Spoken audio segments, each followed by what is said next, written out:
Hommes, s'il vous plaît, soyez galants. Faites attention spécialement à votre apparence aussi. Pensez que votre blonde va probablement avoir mis 1, 2 heures facilement pour se préparer avant un rendez-vous galant. Donc, pensez à lui rendre la monnaie de sa pièce en peut-être en faisant un petit effort, un petit peu plus que l'habitude. Même chose pour les manières, la galanterie. Ça, c'est pas quelque chose qui fait partie de votre quotidien. N'ayez pas peur de le tenter. C'est quelque chose qui peut surprendre votre conjointe agréablement. Et au final, Mademoiselle V vous offre le top 5 des choses à éviter pour la Saint-Valentin.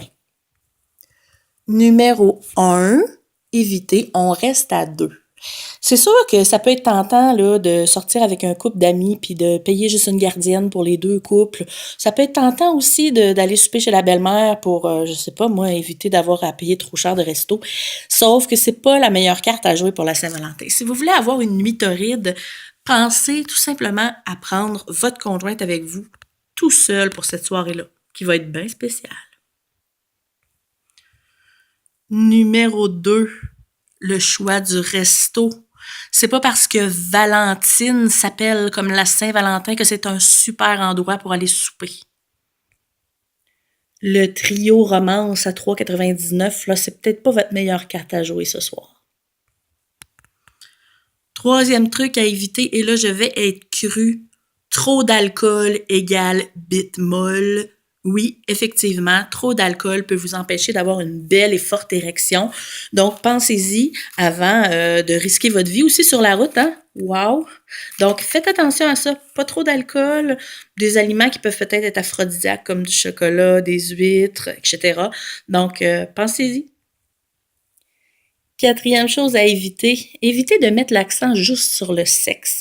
Les femmes, on attend la Saint-Valentin pas seulement comme une bonne occasion pour avoir une bonne partie de jambes en l'air, mais aussi et surtout pour voir que notre chum, il nous aime encore finalement. Il va prendre vraiment le temps de faire quelque chose pour nous autres. Donc, pensez à la romance, puis si effectivement tu es bon dans la romance, le sexe va venir tôt ou tard, c'est clair. Cinquième et dernière chose à éviter, c'est simple, ne pas oublier. Dans n'importe quel anniversaire ou fête spéciale des amoureux, si tu oublies, faut que tu doubles ton budget pour te rattraper après. Pense-y, ça monte vite. Suggestion en vrac aussi, hein? Pour ceux qui n'ont pas d'idée, on pense au body painting. On peut acheter un ensemble déjà tout fait dans les boutiques érotiques, ça peut être rigolo. On peut essayer aussi le body taping.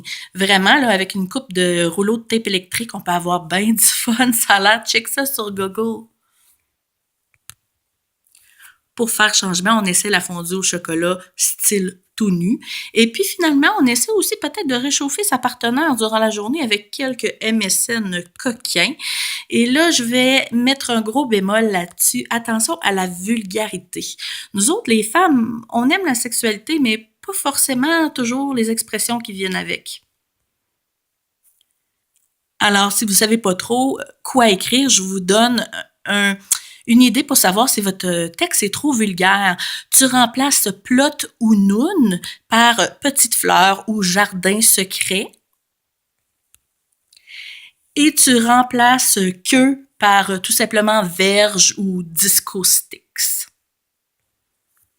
En suivant cette règle-là, tu devrais réussir à t'en sortir pas pire. J'y vais avec un dernier conseil en conclusion. Pensez à faire l'amour au lieu de baiser.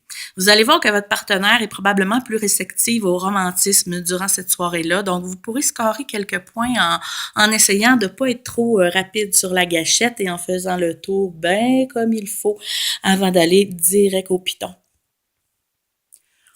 On dit que l'homme démontre ses sentiments avec la sexualité, donc c'est le moment de montrer la profondeur de tes sentiments.